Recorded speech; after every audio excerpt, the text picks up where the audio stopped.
9 महीना में तो बच्चा पैदा हो जाता है। मैंने कहा कितनी वैज्ञानिक बात कर रहे हैं, ये तो वैज्ञानिकता है, प्रकृति का नियम है, 9 महीना में बच्चा पैदा होता है। लेकिन जो बच्चा पैदा होता है, क्या वो बच्चा 9 महीना में फिर बच्चा पैदा कर देगा क्या?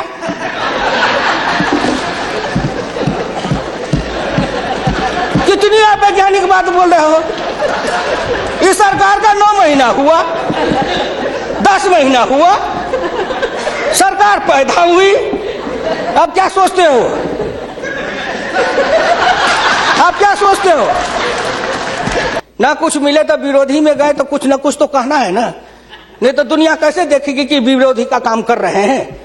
इसलिए आपसे मेरी विनम्र प्रार्थना है, अगर विरोधी का काम भी करना है तो आप अपने नेताओं को कहिए कि कुछ दिन हमारे पास आए, 6 महीना ट्रेनिंग दे देंगे कि हम विरोधी थे तो क्या करते थे। अरे नाटक भी करिए तो किसी डायरेक्टर से सीख तो लीजिए। जो गरीबी का डायरेक्टर है उससे सीखे नहीं, गरीबी का नाटक खेल रहे हैं। एक गांव में नाटक में हनुमान जी का पाठ करने वाला नहीं आया। उसने सोचा कि आज तो नाटक नहीं होगा। एक बहुत मोटा तगड़ा दुकानदार था, उनको पकड़ लाया, कहा तू नाटक कर, केवल खड़ा रहना। और जब वो खड़ा होकर पाठ करने लगा तो रावण ने डांट के कहा कि कहाँ गलाओ, तेल घिलाओ, इसके पूंछ में आग लगाओ। उसको हुआ कि अब तो जल के मरेंगे। तो कहा हजूर हम तो हनुमान जी नहीं है, हम तो बनिया है, अपनी दुकान चला रहे थे। वैसे ही आप नाटक करिएगा।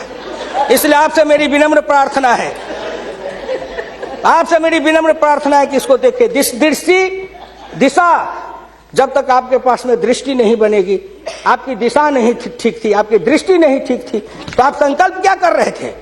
चलता है सब, आप कहे कि हम भी चले, आपका बजट चला, आपकी अर्थनीति चली, आर्थिक विषमता, सामाजिक विषमता, राजनीतिक विषमता, प्रशासनिक विषमता।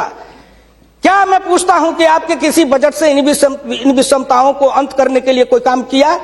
नहीं किया। इसलिए हमारे गुरु डॉक्टर लोहिया कहते थे कि हिंदुस्तान में जब तक जाति प्रथा है और जब तक कि जाति प्रथा का रोग रहेगा तब तक हिंदुस्तान का कल्याण नहीं होगा। भ्रष्टाचार के पीछे भी जाति प्रथा है।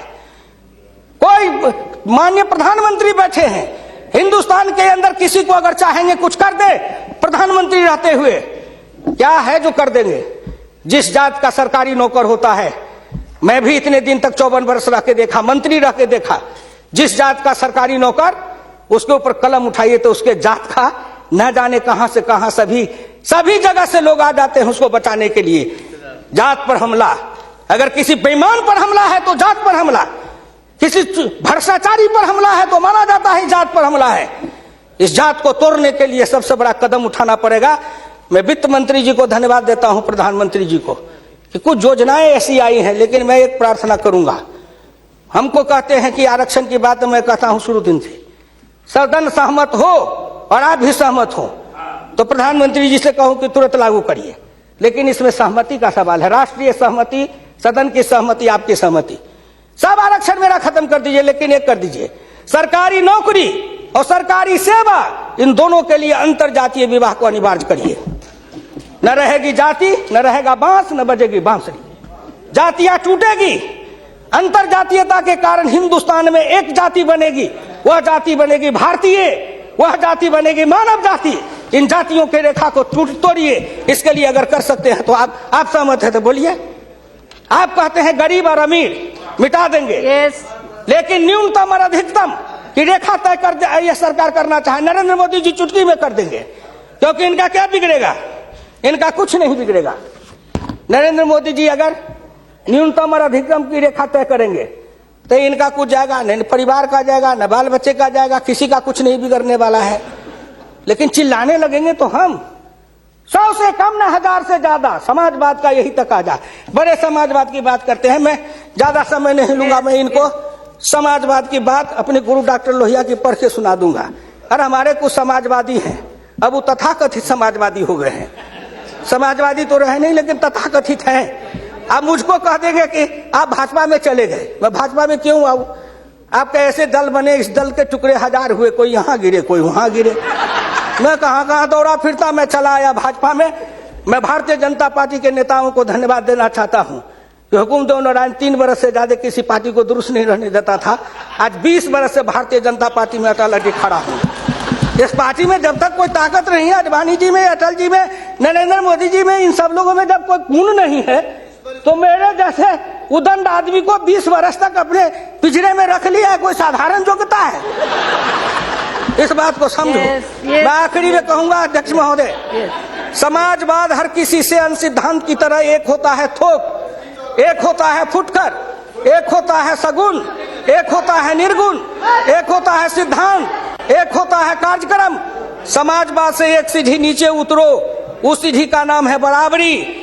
उस बराबरी से एक सीढ़ी नीचे उतरो, गौर करिएगा कौन कौन बराबरी, आर्थिक बराबरी, सामाजिक बराबरी, राजकीय बराबरी, धार्मिक बराबरी।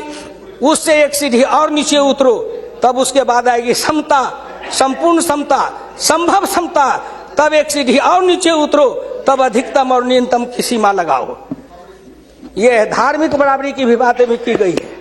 अगर हम धार्मिक बराबरी पर, जी समाप्त करेंगे, अगर धार्मिक बराबरी पर मुझे कहा जाए तो मैं कहने लगूं तो कितनी अपनी पीड़ा सुना दूंगा कि धार्मिक बराबरी इस देश में कैसी है। उसके संबंध में मैं ज्यादा समय नहीं लेकर के केवल आपके सामने मैं सुना देना चाहूंगा। समन्वय दो तरह का होता है, एक दास का समन्वय, एक स्वामी का समन्वय। मैं नहीं कहता, महान समाजवादी अर्थशास्त्री डॉक्टर लोहिया ने इसी सदन में 26 मार्च 66 को कहा था। गौर से शब्दों को सुनिए। समन्वय दो तरह का होता है, एक दास का समन्वय, एक स्वामी का समन्वय। पिछले 1000 बरस के इतिहास से हिंदुस्तान ने स्वामी का समन्वय नहीं सीखा, वह एक दास का समन्वय रहा है। मैं तो श्री नरेंद्र मोदी जी सरकार से कहूंगा कि 1000 साल से भारत दास भाव से सांस्कृतिक समन्वय में रहा है। अगर वो स्वामी भाव का समन्वय में भारत आना चाहता है तो क्या अपराध है?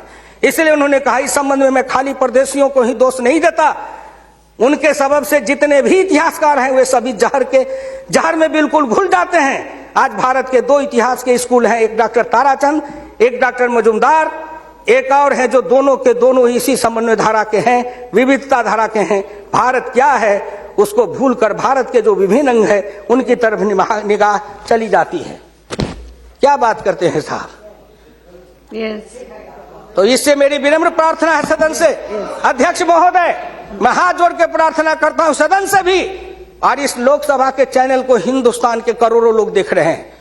मैं उन गांव के गरीबों, किसानों, मजदूरों से कहता हूं, गांव गरीब, मजदूर, किसान, पिछड़ा, दलित और नौजवान, मिलके देश बनाओ, आओ देश बनाएंगे।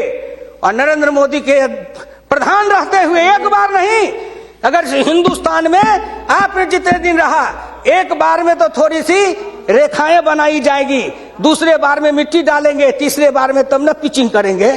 तो हमको भी आपको इतना समय दिया, तो मैं गांव गरीब, किसान, मजदूर, पिछड़े, दलित, इन सब से हाथ जोड़ के प्रार्थना नौजवानों से करना चाहता हूं, आओ कदम में कदम मिलाओ, मिलके हिंदुस्तान को बनाओ, सफर समता लाएंगे, आर्थिक समता, सामाजिक समता, राजनीतिक समता। अगर इन्होंने मुझको 12 रुपया महीना पर जीवन बीमा कर दिया तो बड़े लोगों का कलेजा फटने लगा कि 12 रुपया में सबको जीवन बीमा कर रहे हैं। खेत में काम करेंगे, बीमार पड़ेंगे, मरेंगे, तो हम जिम 1 रुपया, हाँ 12 रुपया साल, 12 रुपया साल, 1 रुपया महीना। तंबाकू का गुटखा भी खाते हैं तो 3 रुपया में मिलता है, उससे भी सस्ता जीवन बीमा इस सरकार ने दे दिया गरीबों को। करेजा तो इसलिए फट रहा है, करेजा में दर्द इसलिए है, इन्होंने जो और योजनाएं चलाई, गाय के पशुपालन के लिए, गाय के उत्थान के लिए योजना, इत्यादि इत्यादि कई योजनाएं हैं, क्या गिनाऊं। हरि अनंत हरि कथन अनंत। मुद्रा बैंक बनाए, उसमें छोटे इकाई वाले को कर्जा देंगे, छोटी इकाई, वो छोटी इकाई का जो गांव वाला कर्जा खाएगा उसको किसको देंगे ये? इसलिए आपसे मेरी विनम्र प्रार्थना है कि 1 सेकंड में, 1 मिनट में इस बात को कह के खत्म करूंगा। राष्ट्रीय नमूना सर्वे के मुताबिक देश में 5.70 करोड़ उद्यमी हैं, इनमें 11 लाख करोड़ रुपए की पूंजी लगी हुई है, इनसे 12 करोड़ लोगों को रोजगार मिल रहा है। लेकिन इस क्षेत्र के उद्यमियों को पूंजी में कर्ज का हिस्सा केवल 4% है, जबकि अनुमान के अनुसार बीते 22 वर्षों में बड़े उद्योग में 50 से 60 लाख करोड़ रुपए की पूंजी लगी हुई है, इनसे मात्र 22 लाख लोगों को रोजगार उपलब्ध है। ये छोटे उद्योग, फरहई को, लोहार को, कुम्हार को, हजाम को, ये जो छोटे छोटे, ये जाति छूटेगी इससे। जाति आधारित हिंदुस्तान में पेशा है और पेशा के आधार पर जाति बनाया गया। अब इन रोजगार के जरिए उनके हाथ को काम देंगे, उन छोटे उद्यमियों को रोजगार देंगे। इनके कलेजा में दर्द हो रहा है कि नरेंद्र मोदी आया है, मुद्रा बैंक बनाएगा, गांव के गरीबों के हाथ में रोजगार जाएगा। ये गरीब बनेंगे पहलवान, गरीब बनेंगे विद्वान, गरीब बनेंगे बुद्धिमान, गरीब के हाथ में दम ताकत आएगी तो आपके आगे शर्म गच्छामी नहीं होंगे, न फूड सिक्योरिटी खाएंगे, न मनरेगा खाएंगे। हम अपने पसीना और पुरुषार्थ से अपनी कमाई से इस देश को बनाएंगे। हम आपके भिखमंगा बन के जिए हैं, अब हम स्वाभिमान के साथ जिंदा रहना चाहते हैं। इसलिए मैं भारत के प्रधानमंत्री और वित्त मंत्री को धन्यवाद देता हूँ। बहुत बहुत धन्यवाद।